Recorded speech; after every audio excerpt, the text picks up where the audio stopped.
What is going on, everybody, and welcome in to everybody's favorite night of the week and favorite show of the week, SEC After Dark. That's right. Yep. Yep. I'm Jake Thomas. With me, Stephen Willis, Mike Huseman. Stephen, of course, is killing it on Locked On Ole Miss. He's got 1.1 million subscribers now, I believe. Something like that. Let's get got a bunch. Yeah, getting a up little there. bit over 19,500. That is awesome. I don't know. My camera just went out on my screen, so I do not see. We can still see you. We can. Okay, well, see you. It just was a different color. Yeah, I don't know what happened there, but anyway, I guess since I'm taking Corey's part while he's out, his camera goes out every once in a while, so mine goes out now. So anyway, Mike Huseman, off season After Dark. That's rolling right along. Mike, how's everything going there? Good. We had to call a timeout on this week's one. I was going to have some Sam Houston guys on, but something happened with their schedule, so we're going to push that one. Next Monday will be the Sam Houston episode. So tonight and then on Saturday, they're going to the Sam Houston spring practices. So then we're going to confab after that on Monday. Nice. Okay. Yeah. There you go. And they hired an O-line coach who was former Boston College and La Tech head coach, Jack Bicknell. So that just happened within the last 2 weeks. So we'll talk about that with that. Cool. Yeah, I think he actually coached an Ole Miss offensive line at one point. Mm-hmm. That could have been him, or his brother also did, and brother's with the Raiders now, I think. So there's two of them. Their dad was Boston College's head coach, for the Flutie Miami game and stuff. Okay. All right. I don't know what's going on tonight, but Ole Miss is hitting singles. And advancing, having productive outs and all of that. It's the weirdest thing I've seen. They have a legitimate chance to beat Florida because they're actually playing baseball tonight. It's amazing. And Bossman just joined us. One half of Biscuits and SEC. Bossman, what's going on, brother? Oh, not much, guys. Doing well. Good to be here tonight. Looking forward to it. Got looks like 4-on-4 tonight, so it's gonna be a lot of fun. All right. Well, before we go ahead. Keep Corey's mom in your prayers if that is your type of thing. Apparently she went to the hospital tonight. That's the reason Corey isn't here.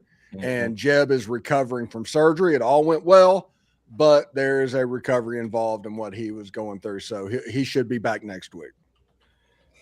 Yeah. So keep those guys in your thoughts and prayers. And guys, you know what time it is now? It's lava. It's lava time.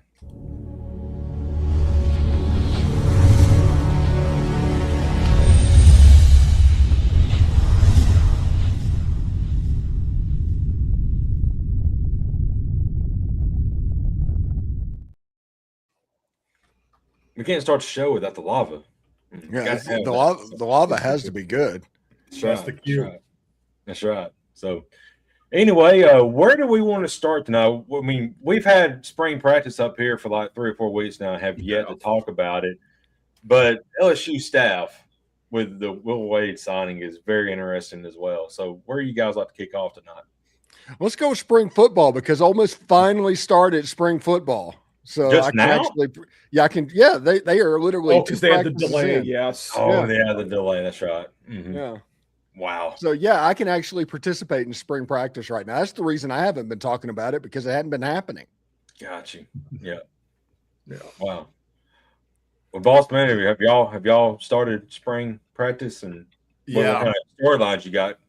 Yeah, it's I need to compile this for the newsletter with Biscuits and SEC. You guys may be able to help me, but there was a time where a lot of these schools basically backed off having a spring game, and we only had a couple last year. Right. I know that A&M is going to have a spring game. Mike Elko came out and said that as long as he's the coach at A&M, there will be a spring game. I'm hoping. I haven't seen much announcements as to who is and is not going to have one this year. Alabama is great. Yep. I would love to see those come back, especially since we don't have a window, a transfer window after. That was the big question mark about, why we should not do this if we're going to put kids on tape who might be poached later down the road. And the NCAA, another thing we can talk about if we want, came out and crushed the potential Ghost transfer. Right. Yep. So I want the spring games to come back. So from our vantage point, Mike Elko is going to have a spring game, which is great. A couple notes from A&M is one, I haven't seen an update. I just got home, but I don't know if there's been an update on it. But a couple hours ago, A&M reporters on the ground were reporting that Terry Bussey had some sort of injury, lower body injury, earlier today. So he could have, he's a breakout candidate this year at wide receiver for the Aggies. And so if he goes down, it would be, an unfortunate loss. So hopefully he's okay and it's minor. And then the other one is we got Formby from Alabama in the offseason to bolster the offensive line. And I believe he's moving. Remind me, where did he play at Bama? He started at right tackle, then they moved him inside to right guard. So I think they're moving him again, to whatever they believe his natural position is going to be. But I'll figure it out. But those are the main two notes from Aggie spring ball right now. Yeah, there's two storylines, by the way, with the ghost transfer thing that he brought up. Mm-hmm. Spring games absolutely could come back, but since there's no opportunity to improve your squad after the spring, you're going to have spring games. Like if Ole Miss had a spring game, which they're not going to have one because they had already set that up, but you can guarantee that none of the playmakers and starters that you're counting on is anywhere near that game. Yeah, that's true. It would be Deuce Knight and AJ Maddox, because if a quarterback gets injured in a spring game and screws up your season, that would be a problem. So Terry Bussey, that's kind of the other side of that coin with the fact that spring games could come back. But honestly, don't play the high-level playmakers. Play a game against an FCS team, UT Martin, something like that. Televise it. Nobody can touch it until after the football season anyway. And put all the money into your collective. And if you do that, you're going to make money. And if you pay teams that you were going to play, like Ole Miss is playing Wofford this year, play Wofford in the spring, play play Mississippi Valley State or Jackson State in the spring. Right. Yeah. And you can do the same thing and people would show up and that people would be excited to do it. And I think that is the future. Although Ole Miss this year is doing OTAs essentially. They started in phase 1, which is all the weight room. The phase 2 is speed practicing and shirts and shorts and no pads at all for a couple of weeks. And then 2 weeks of contact and just getting ready for game week in the fall. So that's the Ole Miss plan for what's going on. Lots of walkthroughs, lots of classrooms, stuff like that.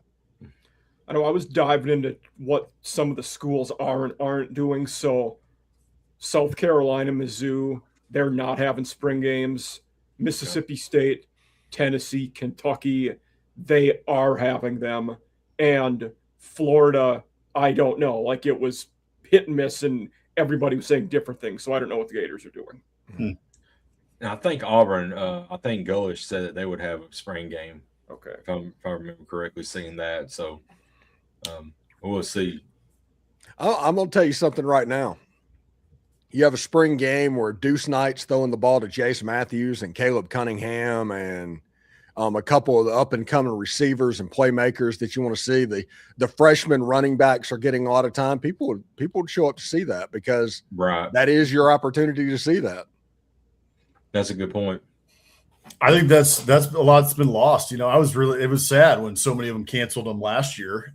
It's part of the fan experience. You know what I mean? People come from all over and the stadium might not be full, but I remember when I was a kid going to like when the University of Virginia was good, they were Al Groh years. They were top 15 just about every year, top 20.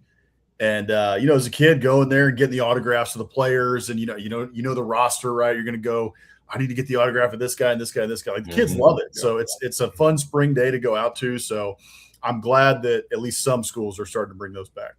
Yeah. Speaking of Virginia news, Chandler Morris did not win his appeal today. Oh. Yeah, for all the grief that state courts got, they essentially got all of these right. Yeah. I agree. Yeah.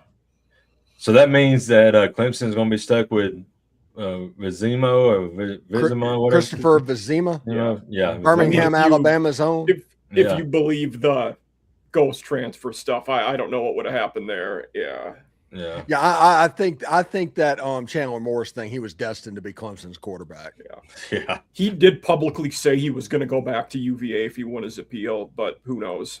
You say a lot of things. Especially after UVA got those other two guys in the portal. Crazy enough, got one of the best QB rooms in the country. Oh, yes. Overnight. It was to come back, yeah. Yeah. Wow. Yeah. Rick brings up a good point. This was another one I actually forgot. There actually has been a lot of like news things coming out. Oh yeah, Greg Byrne talking about he thinks the SEC championship game ought to go by the wayside. I like Greg Byrne. I think he's a great AD. I couldn't disagree more on this point. I understand it. I get where we're going, but Steve has been saying I will shed 0 tears if they don't have the game. It doesn't matter. Like it doesn't register anymore to me. Yeah, right now, they don't have an AFC South championship game. Yeah. But I don't want to be the AFC South. I don't care about the NFL. But the problem is Greg Sankey pissed down his leg. That's the problem. If you would have taken the automatic qualifiers, which was the agreement before last year's social media pressure started, you have the championship game 1 and 2 and the play-in games of 3 versus 6, 4 versus 5 on championship Saturday, and it becomes an event. Right. But the SEC's like, oh, we need to just take the best teams. We can get 9 teams in. They're just believing their own hype. Take the 4. You got 3 at-larges to compete with. If you do well, you're going to get 2 of them. So 6 of the teams are going to be in a 16 playoff. But you have 9 SEC games, 8 more losses, and there's no guarantee of anything. And the SEC might have 2 teams in. Right. Like I wasn't like snapping back like perfect world saying that was a bad idea. It's under the current system, it doesn't make sense to have the championship games. Perfect world, it would be great to have them. I mean, they're some of the funnest games we'll watch are various conference title games. But right now, I mean, it only caused us chaos last year because did Bama deserve to be a playoff team? Is the debate we had after they lost that game. They did beat Oklahoma in the playoffs. So I'm going to sound like old man, on the lawn, right? But I love the conference championship games. I think they matter. I love the drama of them, and also the interconference, rivalries of them, right? Like the in story. '98, we knocked K-State out of the title game, so we should never go away with them. Exactly. That's exactly right. SEC legend R.C. Slocum coach. Right. The automatic qualifiers, the 4-4, 2.5, 2.5, 3, or whatever it was, something like that. And you have the third team in the Big 12 take on the third team in the ACC, and the winner gets that third bid. I mean, it would work. It would be amazing. The Big 10 was right about this. The 2.5 bowl would be the most exciting game of the weekend. Yes. Right. Yeah. Like Clemson's playing against Kansas State or something like that, or Arizona. Man, it'd be amazing. I remember last year. It's almost like a bowl game. Oh, it would have been BYU New Year's Day Miami last year. It would have been a great game. Yeah. Because of the weird 5-way tie we had in the ACC, it would have been Miami at third, actually. Right. Oh, my goodness. Yeah, Miami and BYU playing for the right to go. Oh, man, that would be amazing. That would be. Yeah. But Miami didn't win. No. BYU lost in the conference title game. I'm wrong about BYU there. Who did BYU play? Was that Iowa State? No, Arizona State. No, that was the year before. Or you took Texas Tech? Texas Tech was. It was Texas Tech who beat Texas Tech. BYU. Okay, so that was the 2. So the third one would have been Colorado. Would have been Utah Miami. Utah Miami. That would. Oh my gosh! Yeah. Sign me the freak up. Yeah. You want to see good line play in that game? Oh boy. Absolutely. Man, you're sitting here, and the SEC teams would have been what? Let's see, Georgia, Ole Miss, A&M, weren't they in the? Mm-hmm. Yep. And who would have been the third? Well, I guess it would have been Oklahoma. Oklahoma hosted. Mm-hmm. Yep. Oklahoma. So it would have been Oklahoma, A&M, Ole Miss, and Georgia. And Ole Miss, Georgia were one. Yeah, so Ole Miss, A&M, Yeah, Oklahoma, Texas. Yeah, Texas ended up going to the SEC title game, but Ole Miss was the second team in the rankings. Yeah. So it might have been Texas. It was Alabama. It was Alabama, Georgia. Okay. Yeah. This past year, it's Alabama, Georgia. So Georgia, Alabama, Ole Miss, and A&M would have been locks to go to the playoff, and then like Oklahoma would have gotten an at-large in that situation, and so would have A&M. Oh, the SEC would have had 6 teams in last year if they would have done the automatic qualifiers. Right. Yeah, but they have to be too smart, and they believe there it just means more commercials too much. Because Texas would have had a chance to go in that scenario where they didn't in real life. And Vandy won 10 games and didn't go. That's ridiculous. That's almost bias at this point. I mean, you'll never convince me both of those teams deserve to go, though, with Texas and Vandy. Like, I would have argued other teams should have went before them in. Well, Vandy, even though Texas beat Vandy by 2 points or something, Vandy deserved to go to the playoff over Texas. They have better wins. No doubt about it. Yeah. Vandy's loss was against top 10 teams on the road. Right. Texas lost to Florida. They did. And went to overtime and to Kentucky too. Yeah. Their other losses were the top 5 teams, though. No, they went to overtime against Mississippi State too. Mississippi State, and Mississippi State. Yeah. 2 weeks ago, I think. Yeah, there were some warts there for now. Texas figured out by the end of the year they were pretty good, but they were good against Michigan. It was rough. Yeah. Good against A&M. Sorry. Of course, I'm like Men in Black with that one. Just I don't remember that game. I don't think Sean Moore was on the sideline for that game, which is lucky because the Texas dance team is pretty top notch. He wouldn't be able to call plays. He'd be too busy. Yeah. Can't confirm Biff Poggi was the head coach for Michigan that game. Yeah, and he's sitting there in like a cutoff T-shirt, and he doesn't care about the Texas 100%. Dance team. No, the dude's worth like $300 million from a hedge fund he did before he started coaching. Yeah, I wish he had gotten the Michigan head job. They made the right decision, but I love that dude. He is.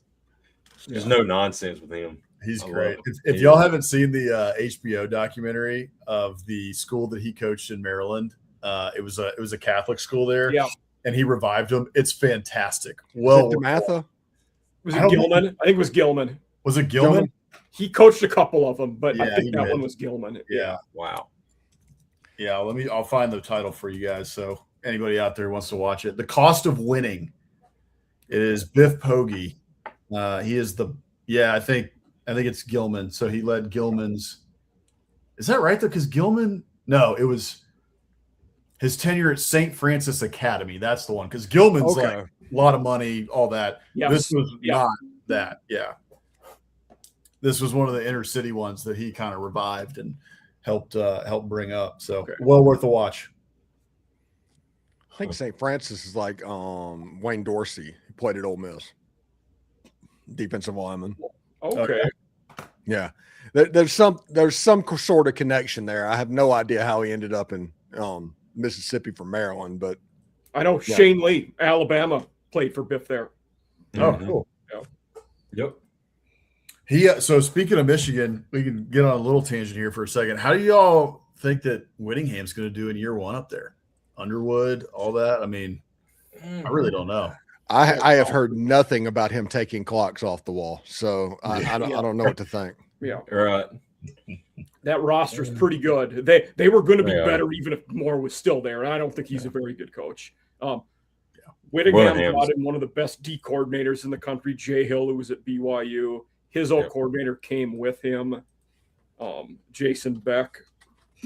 And now, top 10 coach. Speaking of that, did you guys see? After 20 years together, Utah is now suing Kyle Whittingham. Oh my God! That? They didn't say that. I didn't say they that. are suing him. Apparently, so it goes back to the end of the season, and because there was kind of a, did he retire? Did they agree? Did he step away? Apparently, he had the Kirk Ferentz thing in his contract where basically if he doesn't opt out, it just rolls over. And he said he was going to keep coaching. Then he said, I want a raise for me and the assistant coaches. And Utah told him to take a hike. when he said that, of all things. And he did. They agreed to pay him $13 million, 8.5 of which they had to pay within 1 month. And they did. So after he gets that money, this is around the time he took the Michigan job, and the Utah's AD sends him an email saying, like, I'm disappointed about how you handled this and taking another job. And apparently Utah is using ambiguous language in their separation deal that the transition to the next coach was supposed to be seamless and smooth. They're saying by him taking another job, that doesn't qualify as that. So they don't want to pay him the other $5 million they owe him. Yeah. And he took a couple assistants, right? That I think was a big sticking point. Yeah. Right. They were like, you could, because they probably wanted an assistant like that to be the next head coach. Yeah. Remember, Utah is one. The D coordinator is the new head coach. Right. That's right. And remember, Utah is, I think, the first school that privatized their athletic department with private equity. That's right. Yeah, I forgot about that. And this feels like private equity happened. This is the private side. That's the reason this is different, in my opinion. Yeah. And that's a great point, Steve. I mean, we'll see how that all plays out. And I mean, hey, I know they paid him the $8 million, but hey, Sue, we're going to save us another $8 mil, put that back on our bottom line instead of on, this guy. And on the flip side, I think that was in part why Whittingham was kind of like, I think I'm done here. Like, I think I'm ready to go. If you take the private equity part of it out, I mean, Kyle Whittingham, he's been named for jobs for the last 10 years, right? He hasn't taken any of them. And so it seemed like he was going to, okay, I'm going to retire a Ute, why wouldn't I? And then the private equity thing happens. It seems like he's kind of like, I don't know about that. And he's like, yeah, give me a raise, which I think was more like, I'm ready to get that. They said the number that I heard was between him and all the assistants, he wanted $6.5 million more total for everybody. Wow. Not a massive number when you're talking 11 coaches. No, it's not at all. So they were willing to pay him 13 to leave, but not 6 for a raise for him and assistant coaches. Yeah. Well, that might have been with years left on his contract. They might not have been able to wiggle out of that number, but still, it's illogical. Yeah. Right. Yeah. Doesn't make a whole lot of sense. And the other thing that you could point out is maybe the Big 12 is broke. Perhaps. Maybe $6 million is a lot. The ROI isn't there. Just call Cody Campbell. They're on good terms. That I was going to say, are we now in a situation where everybody's just looking up to A&M or to Tech money wise? We might be. Oh yeah. Yeah. Well, in the Big 12. In the Big 12. That's what I'm saying. Big 12. Yeah. But right now the Big 12 commissioner and Cody Campbell are basically fighting online. They're having a Twitter spat. To where Brett Yormark actually said Cody Campbell does not run the Big 12. And it was like, really? I don't know. He was kind of the representative in the president's office. I mean, you might want to let him know. Yeah. I do appreciate it for Tech because honestly, if you're sitting here watching college football, it's like they watched the TV series Landman and was like, oh my goodness, we're rich. And that's the way it came across. And all of a sudden they started throwing money around, like Texas and A&M does. And it was just hilarious because they were the ultimate epitome of an also-ran forever. And honestly, they still are. I mean, it's not that big of a deal. But they're at least throwing money around. You got the Lubbock tax out there. We're having to pay $1 million or $2 million more for every recruit because Lubbock's in the middle of nowhere. And it's crazy. Yeah. They're the guy that came into money, like A&M, Texas, some of these other schools, Ohio State, like they've all had money for, a long time. A&M's a little newer to it, but that was really the Johnny Manziel. The Johnny Manziel thing woke them all up. Like there was money there. They were all just like, I don't really know about this. And then Johnny Manziel came and they were like, you can have all my money, like whatever you want. Take my money. Has Auburn always had some money, or did that just come up with the Cam Newton stuff? Like I'm not as familiar with their No, history. they got the Yellowwood guy. Yeah. And the CEO at Apple, although I don't know if he supports athletics. Yeah, Steve, what's his name? Tim Cook. Yeah, I don't know if he does or not. I know the Yellowwood guys. I've never heard there was an Apple guy with Auburn. That's wild. Yeah. The Yellowwood guy is all in on the football team. Yeah. Jimmy Rain basically runs that athletic department, or at least he did. Yeah. It's hilarious. And by the way, talking about the new money thing, you got like SMU looking at Texas just with their nose up. It's like, good grief. Nuevo Rich. Well, I don't think with SMU, I don't think it's that they're new money. It's that they can finally spend it again, and they've always had. Oh yeah, they're the only school in the country that had a 5-year run at NIL in the 80s. Yeah. Oh yeah. No, they've been having money. Yeah, we shocked that they're good. Yeah. What is his name? Sherwood something. Whoever the guy that did it. He has to be just like, all right. Although he's not public about it now. But was it Sherwood Blunt? Was that it? Yes. Yeah. Okay. Yeah, he's the one that got the Pony Express going back in the day. Yeah. I still love the Eric Dickerson and them calling the car the Trans A&M. Yeah. Yeah, that is good stuff. Yeah, that's funny. I want to bring this up since it kind of ties in with the LSU staff thing. But did you see Ruffino and Joe Show that they tweeted out a few days ago the best SEC athletic departments? And of course, they're kind of biased, but they had LSU at number 1. Oh, you think? Yeah, yeah. But LSU memes this week have been top notch. Yeah, just the different memes about Wade and Lane and Tim Mulkey and stuff. Right. Yeah. My favorite thing is the tweet that referred to Wade, Kiffin, and Mulkey as the lion, the bitch in the wardrobe. Yeah. Yes, I saw that. Yes. Yeah. Oh my God, that's so good. Yeah, that was good stuff. That one right there is like that's fantastic. Yeah.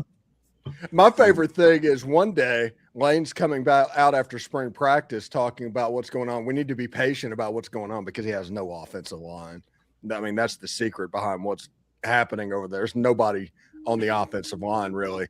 And then it's like the next day it comes out, LSU might have spent $50 million on their transfer portal haul. And I was like, oh my goodness, there's patience is not possible under that. No.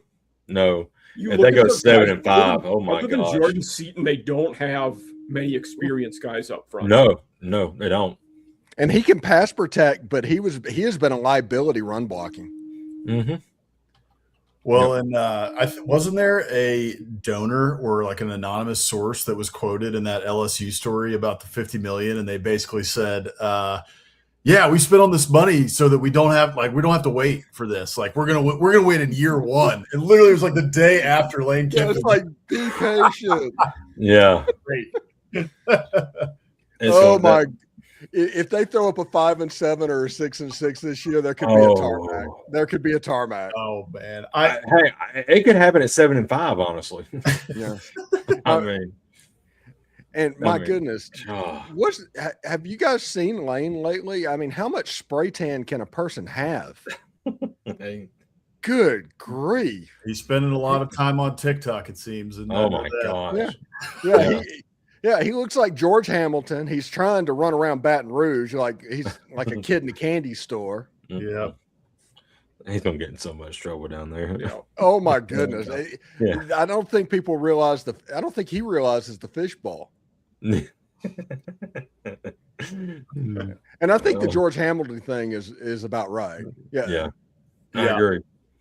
I think I said this on Biscuits SEC either a couple weeks ago or whatever, but it was whenever this quote came out. This was around a week ago or so, and he says this, and we've talked about this even before though with Curt Cignetti after the national title. Right, he gets this thing done in 2 seasons at Indiana, maybe one of the worst programs of all record-wise, time. the worst. The worst hardcore. Yep. And Kurt Cignetti does this in 2 years at Indiana, right? So the clock and the excuses and all that, it went from 4 years, 5 years, 10, 15, 20 years ago. And then it kind of got, with the transfer portal, it's like, okay, 3 years. We're down to no. It has to happen in this year or 2 years. No, you don't have time. So that was what surprised me the most about that tweet from Lane or that quote from Lane was read the room, man. Kurt Cignetti can do this at Indiana with their resources and, their history and all that in two years and get them to the playoffs in year one. At LSU, there is less than zero excuses. It has to happen, period. Right. Yep. Yeah. Greatest transfer portal class in the history of transfer portal classes. Yeah. And if they don't make the playoff, it is going to be so much madness. Here's what they remind me of is the Yankees when they got A-Rod and all Jeter. They just bought everybody, right? That was Steinbrenner's thing for so long. Just buy them, just throw a big contract to whoever the big free agent is. And we'll see. I mean, look, maybe it worked. Those Yankees got one championship. They probably should have gotten 3 or 4. They should have got several. Should have gotten a lot, but they only got one. And so that's what LSU's doing. They're saying we think we can buy a championship. And but those things, those are finicky, man. How does that team mesh? How does that team gel? Does that work or does it not? Those things can easily blow up. Yeah, they thought they were going to get Trinidad Chambliss. Right. Lane spent the whole month of November recruiting Trinidad, bringing him on Pat McAfee with all of that stuff, trying to get him. And then when it looked like Trinidad wasn't going to be eligible, he went to find another thing. And Sam Levitt came available, brought him to LSU.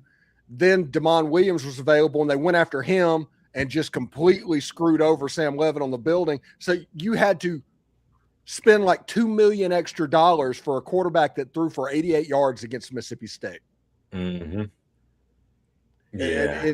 And they got 3 quarterbacks and 10 or 11 wide receivers and no trench play at all. None. Their whole offensive line at LSU hit the portal.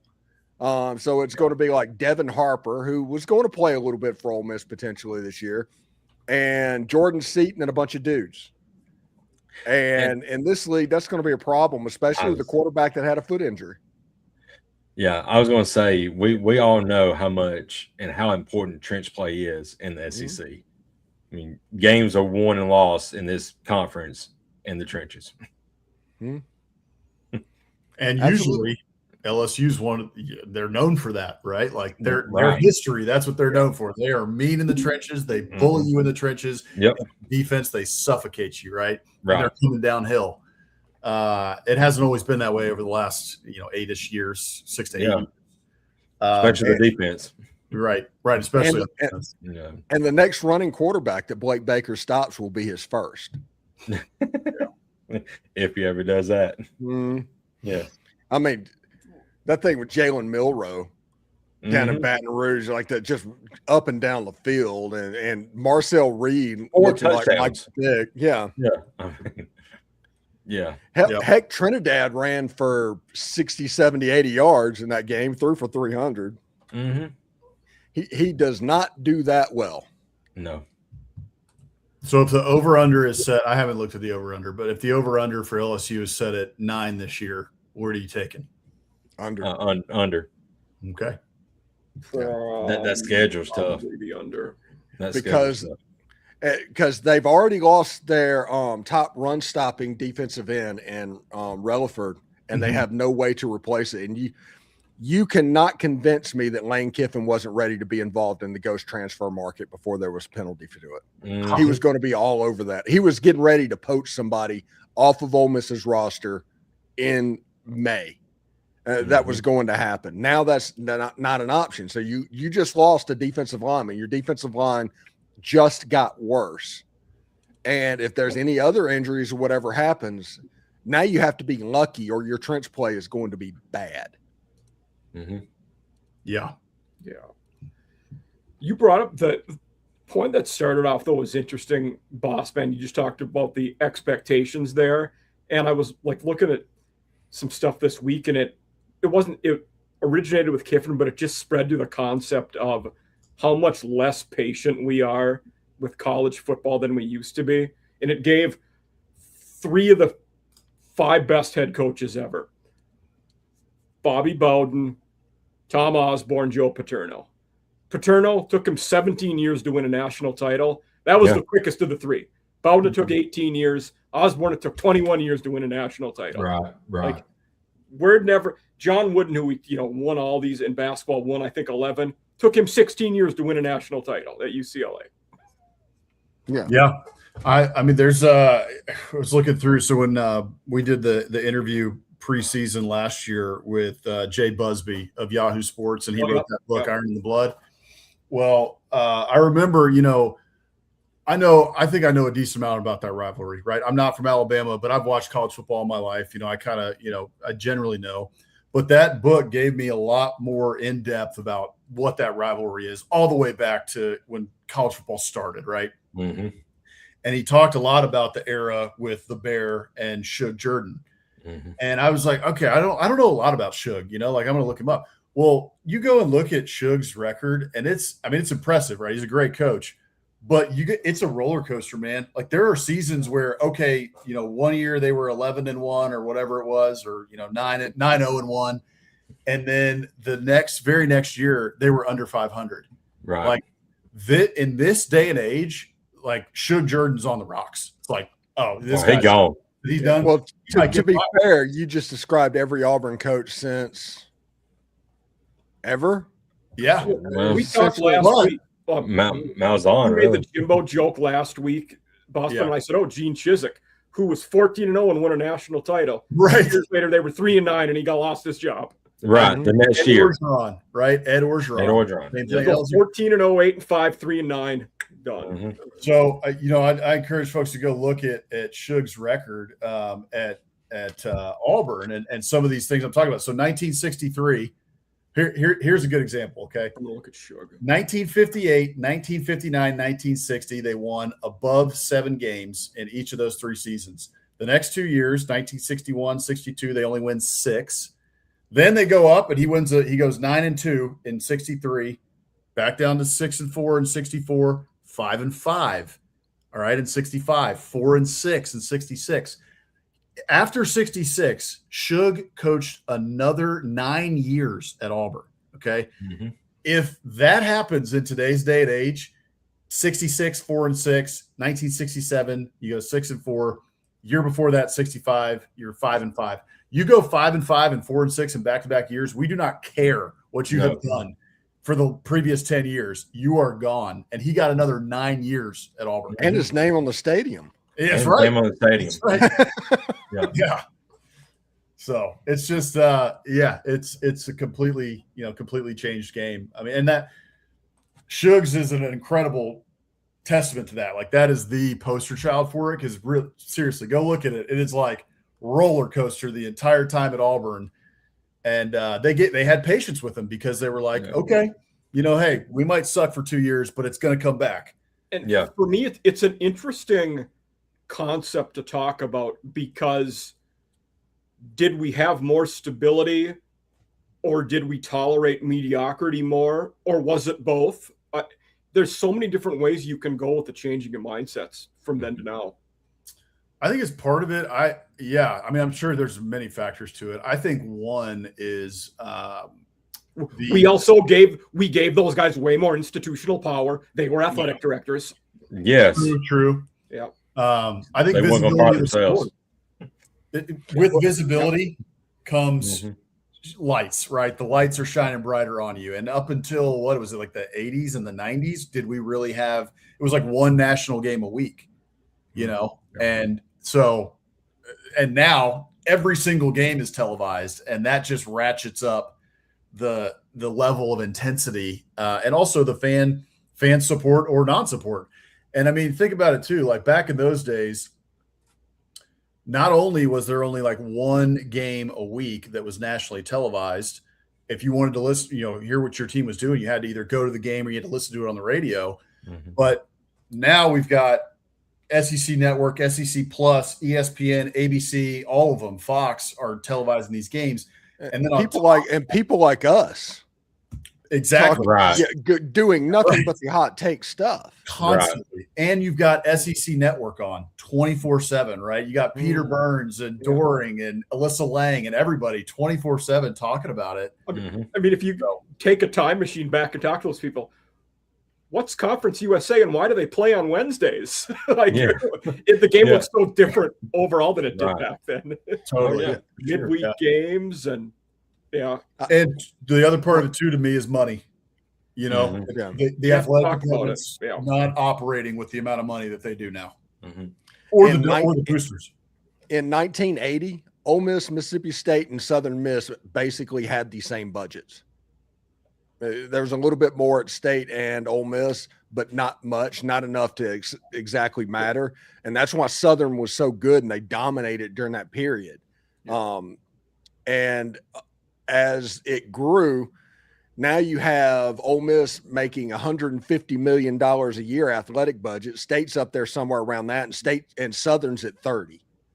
Yeah. There's a reason why up until like the last 10 years, the NFL teams back then did training camps at colleges because the facilities were better. Yeah. That's why they started doing it. Right. Yeah. Yeah. Yep. Yeah. I mean, there's still SEC teams, I think, that blow NFL teams out of the water.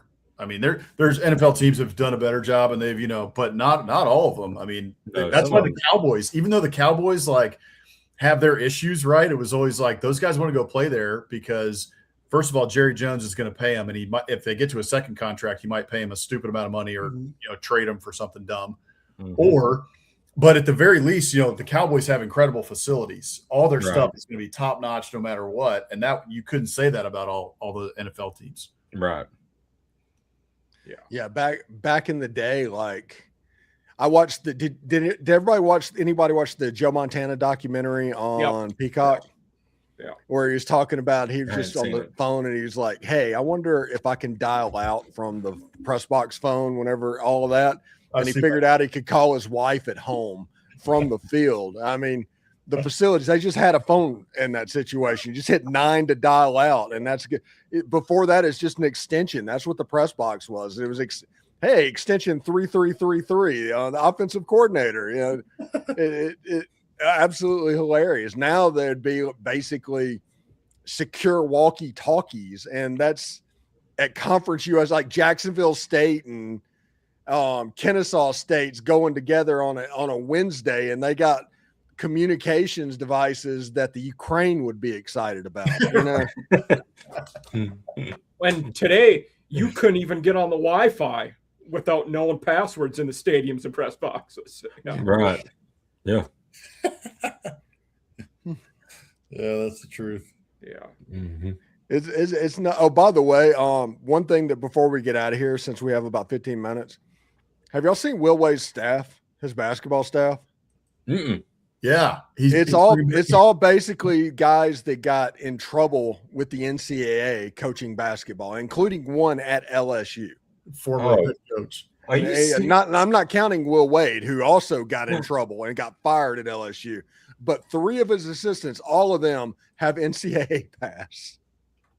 I mean, is he just kind of like just trying to slap it in the face of the NCAA at this point, or what's he doing? Listen, they've embraced the villain. Yeah, they have. They have 100% done that, and so I honestly respect it. Between Mulkey and Kiffin and Wade, I don't know how Jay Johnson fits in this whole situation. That's just bizarre. I'm not sure if he knows either because he's talking about going to MLB. Yeah. Yeah. He said he's going to see how Vitello does. Keeping his eye on it. Yep. Yeah. Okay. Yeah, you just look at it and he's like, well, Jay Johnson's kind of a good dude. Now, what is he? He just doesn't fit in. He's like the nerdy kid that gets picked last in dodgeball. Yeah, all of these cool kids are going to be fighting over the NIL money, and all of a sudden the best program on the campus is going to get left behind. I think in the article that talked about that $50 million thing, LSU baseball was just kind of an afterthought on the list. Yeah. You wonder if Johnson gets sick of that. Does he just go back to the Big 12 and dominate there like he did with Arizona? Yeah. That's a good point. Like if I was if I was Texas A&M and I got wind that Jay Johnson was going to be on the block, I'd fire Michael Early right now.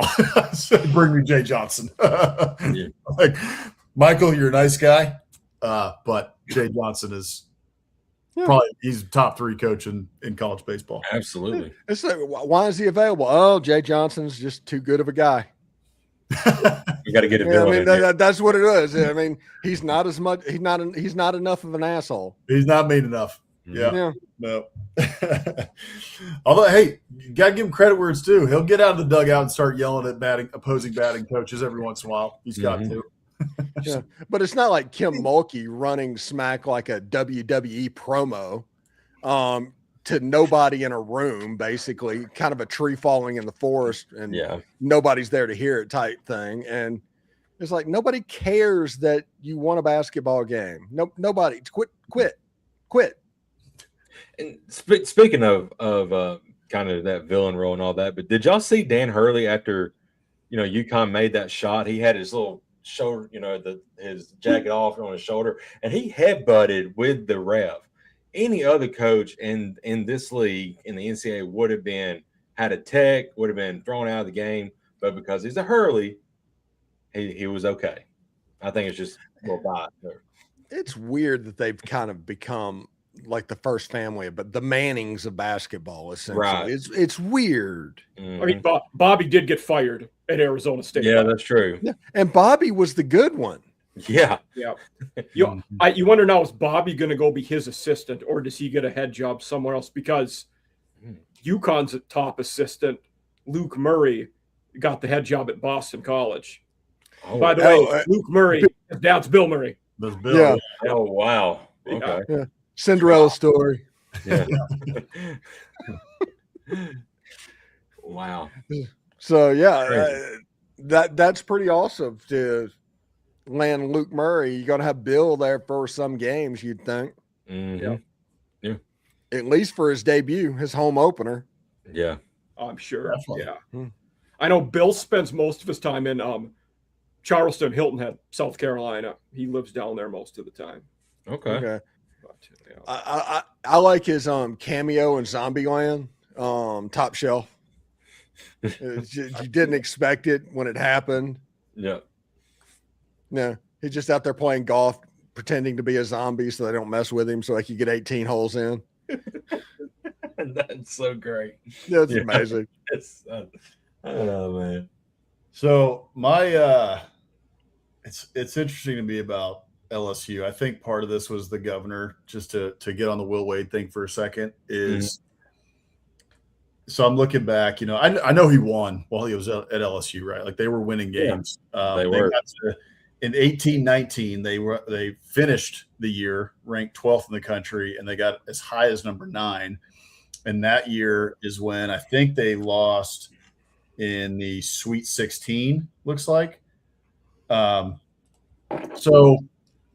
he made the Sweet 16 once. He made round of 32 once, and he got knocked out in the first round in 2022, as he was basically getting fired after the whole thing. His last year, I know they got knocked out in the first round. Right. So, I mean, okay, an Elite Eight's great. That was in year 2. Won 20 games 3 times, including the year he got fired. But I mean, they're acting like this guy is a conquering hero coming back to LSU, and it's like, I mean, yeah, look, he had a really good year one time, right? And then after that, but I'm like, this guy, other than that, what has he won? They haven't really been good since he's been gone, though. That's what, right? Yeah. And so he's going to bring back some winning basketball, and maybe okay, we think that this guy is a good enough coach that he's going to be knocking on the door to get us in and potentially break through at some point. But I don't know. I've thought that the whole, I guess the fanfare around it to some degree is the villain thing, and the fact that, he got canned a couple of years ago for some pretty egregious violations. I mean, Very FBI was involved, So, and now he's Texas did that too. Sean Miller probably shouldn't be coaching if we're going by the rules. He's getting better jobs now. Yeah. I mean, hey, we want to talk about like the triumvirate right over here, the Axis powers that LSU has assembled. Texas is not far behind. Okay, They're not. Ephesians on the side here, but Coach Schlossnagle, Sean Miller, like, I mean, there's two. There's at least two there. Yeah, they just need one more. Yeah, and the funny thing is, everybody like, because of the Lane Kiffin stuff, they was like, we'll wait. Everything's like, we've got Chris Beard. Our coach made a national championship game. We're okay. We're good. Yeah, congratulations. Right. Yeah, we were in the Sweet 16 last year. We're gonna be all right. Yeah, not like he has any baggage or anything. Oh yeah. Which in his defense, I should say that he was not convicted of anything. I will preface that. He wasn't. Yes. Right. No. And that's one of the things that you just don't sweep under the rug. I think people made their first impression and they're going to ride or die with it, is what they did. But the reality is, if something was there, you don't sweep that under the rug so somebody can go coach a basketball game. No, domestic abuse is different. And you also made this point a couple years ago, or since the year and a half, 2 years I've known you, Steve, about with the state of Mississippi, how in some ways the bar is set lower there than it is at some other places too. So that might be a place where you can rehabilitate yourself. Yeah, Ole Miss and Mississippi in general, they're completely fine with a bunker mentality. If you're coming at them and attacking them, considering what they went through in the 70s, 80s, and 90s, it's almost like their baseline. They want that. They thrive in that because that's what they're used to. Right. So whenever what happened in the 90s? Whenever they're missing there. Oh, that was the end of the rebel flag. Okay. I was thinking that was 80s. All right. In 2000s was the end of Colonel Rebel and Dixie. I mean, there was a lot of stuff where people have been coming after Mississippi over and over again. So the administration there is more tolerant of what's going on and can handle a barrage because they're used to it. That's the normal. Okay. Yeah, that's the reason whenever Ole Miss was able to get Lane Kiffin, they could handle all of the shenanigans and things that were going on with Lane Kiffin because A, they were winning, and B, they can handle it. They're used to it.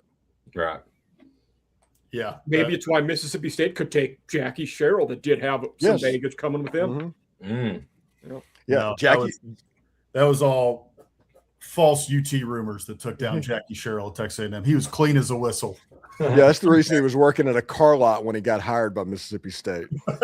Can you imagine? This isn't a Jimbo Fisher situation to where he's at an all-inclusive resort in Destin. No, he was at a car lot. He had to get to work. Yeah. Was he? That actually happened. Yeah, he was in a car lot in Gulfport, Mississippi when he got hired by Mississippi State. Oh, God, I didn't know that. Different time, man. Which kind of explains how his recruiting and everything worked. He would be a good used car salesman. Everybody joked about that, but that's literally the secondary career field he picked. And my buddy, who was a Mississippi State undergrad at the time, there is a professor at Georgia now. But Joe Lee and the King. I mean, he loved Joe Lee, Dunn, and Sherrill. He loves both of them. Yeah. Hey, Joey Dunn got to start with Ole Miss, and he pioneered the Red Death defense in the early 90s. They were really good in 92, 93, and 94, like number one in the country. And then when the NCAA did what the NCAA does and took down Ole Miss because they were getting good, Joey Dunn, after not getting the job that Tuberville got, Joey Dunn got sent him out, and State picked him immediately up. Okay. I thought Jackie Sherrill won a national title, but I guess I'm wrong. Oh, no, maybe. Well, no, I don't think he did. I think he got close. 1980. Maybe there was a split title then. I don't, because that was George. The Pittsburgh national title, that was Majors, right? Yes. Johnny Majors. Right. And so Jackie Sherrill replaced Majors when he went to Tennessee. Okay. Yeah, I can't imagine Jackie Sherrill. It says here they were co in one of Jackie's years. Yeah. Okay, so that would have been 1980, I believe, because AP. Yeah, they finished second in the AP, which means it must have been split with coaches or something. Yeah. And what year was that? 1980, which would have been Georgia, right? Split with Georgia. Yeah. Okay. And you know who Pittsburgh's D coordinator was on that team? Jimmy Johnson. Oh, was it really? Yeah. Okay. I was thinking who's the Dave Wanstatt? Wasn't he there for a while? Maybe he was later. He played there when Johnson was an assistant, and then that's how he got in with Jimmy. Yeah. Got it. That makes sense. Yeah, I think he was the head coach at Pittsburgh at one time. Yeah, after everything had gone south. Yeah. Mm-hmm. Yeah, years later. Yeah, Pitt was they started the year 8th in 1981, got up to number 1, and then ended up losing and finished 4th, which that was the 81 was Clemson's year. Only title until Dabo. Okay. And at 81, that Jimmy Johnson went to Oklahoma State that year as the head coach. He was only there for the 81 when they were Okay. And then he got down to the U and it got awesome. Yeah, after Stellenberger went to the USFL. I mean, think about it. You live in a world where Jimmy Johnson and the Miami Hurricanes and 2 Live Crews and all of that's coming together. Oh my gosh. There's a reason there's 2 30 for 30s about the U. Yeah. Yep. Yeah. That time period was awesome. It's kind of a shame to me that the I look back on those years and watch those documentaries. The Orange Bowl was awesome, man. Why did we get rid of the Orange Bowl? You know? Yeah. Hard Rock Stadium. But I mean, both the Orange Bowl and the Rose Bowl, as buildings, they are trash right now. They're just awful buildings. That's what gives them the charm, Mike. It's like Fenway and Wrigley. Yeah. They are. Yeah, they're trash, but it's our trash. Right. Soldier Field moving to Indiana. Yeah. Mm-hmm. The Miami MLS team is about to open up their stadium. I think this weekend. Yes. I saw that. I'm curious to see if the Hurricanes worm their way back into Miami proper, playing there because that's inside the city. How many seats does it have? That'll About be 30,000. 30? Mm-hmm. Not big enough for the Hurricanes. Not big enough. Not even close. No. Well, on certain I will say the best MLS stadiums are the smaller ones that are made only for MLS. Right. Agreed. Way better environments in them. Yeah. Hey, well, Atlanta United is good when they're good. Do they play in the Dome? Yeah. Yeah. They play at Mercedes-Benz. Okay. Yeah, because they have it set up when they built the stadium. They expand out like they got a couple bleachers that go back underneath the thing because the field gets a little bit wider. Okay. I know in Minnesota theirs is it's by the Twin Stadium, but it's not necessarily close to where the Vikings and T-Wolves play. Okay. Because it's in St. Paul. Okay. Oh, it's in St. Paul? Yeah. But I mean, it's just the other side of the river. Like you can see both of them, but yeah. Okay. I think the Tigers next week, the beginning of next week, they take on the Twins. I think that's in Minneapolis. Could be. Yeah. Oh, speaking of our baseball talk from last week, Connor Griffin got called up. Yeah. Oh, okay. Yeah. And they gave him a massive contract extension without playing in the majors yet. There you go. They're working on one for McGonigal right now too. Okay. Which they're going to do that pretty quick. That kid's amazing. Yeah. That kid's going to win Rookie of the Year. Yeah. And you're going to get a compensation pick out of it too. That they avoided Griffin's service time rule by giving him a 9-year, $140 million extension. Yeah. And at that point they just called him up immediately. Yes. I like this whole era with the Pirates spending money. I don't know what's going on. I don't know what to think about that. We're in a weird timeline right now. Yeah. Yeah.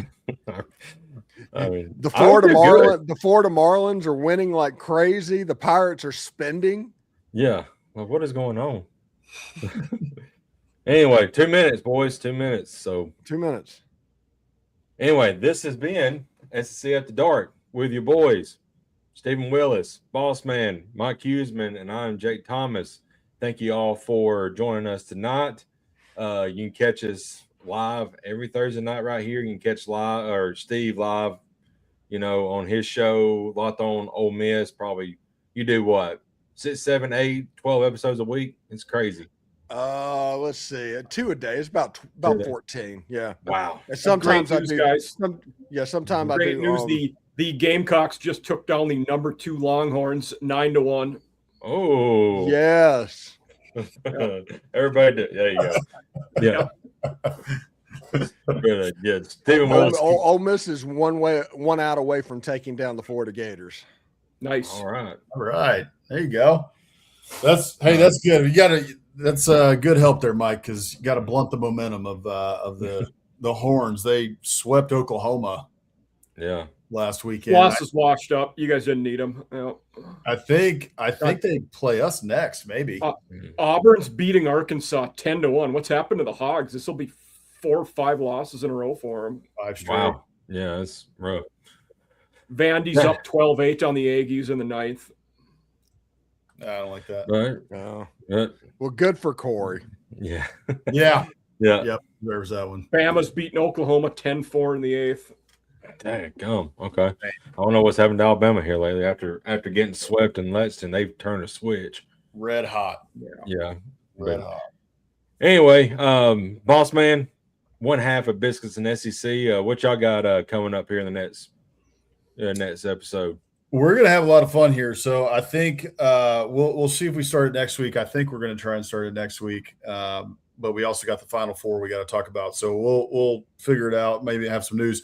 But what we're looking at either next week or in 2 weeks is we had a good discussion about this a couple of weeks ago and wanted to build on it. And Mike had a great idea to build on it, actually. And so we're going to be talking about Hank and I, Hammer and I, independently are going to be building what does a Super League look like and who gets in and who gets out. Ooh. I And want to then be on that draft. Yeah. also if this is a total hypothetical. I would love this. I think it would be a lot of fun. We could talk about it on here too. Yeah. If you guys want, but what if college football adopted a relegation system like European soccer? We talked So if about we that. get the Super League, what's going on with who would be like the first team out, right, on relegation the first time that it got that the Super League got formed, right? And so I think it'd be a ton of fun as a thought exercise. So I think we're going to spend probably about 2 weeks on that, either starting next week or in 2 weeks. So that's on the horizon. It's going to be a lot of fun. The ADs are too risk averse for relegation. Totally. I agree. Yeah. But Yeah. hey, Yeah. this sport thrives on chaos. We love chaos. In It college does. football. That would add a whole nother element of chaos that would be fun. Relegate them to the UFL and then like Birmingham Stallions, somebody can come up and play. Because I mean they're still really good, but Or even, hey, we've got you've got teams, Montana yeah, State, right. FCS, yeah. I mean, you know what I'm saying? Bring them up. Those guys win a national title, and you sucked this year, horribly sucked. Right. Flip them, right? Yep. You still can come back, but you better win. Right. Yeah, for sure. Be fun. Yep. They will be talking about that too, Rick. Yep. Always, Yeah, Rick. some missions. Captain Biscuit, we can always count on you. Down below me there, Mike Huseman. Mike, off season after dark, killing it as always. Mention you mentioned that Sam Houston is next on your show. So. Yeah, that'll be next. Well, we'll record. It'll probably go live Tuesday morning. But Yes, that's gonna be a fun episode. I'm Jake Thomas. Talk Live, Bama After Dark. It's kind of in work in progress right now. I'm still trying to figure out what we're going to do there, but I'm going to get back into it probably over the summer, get some more time and everything. But collectively, we are SEC After Dark, and we're back here every Thursday night, 8 Central, 9 Eastern time, and we have a great time. We thank you all for being here, and we will see you on the next one. Y'all have a great night, and good night. And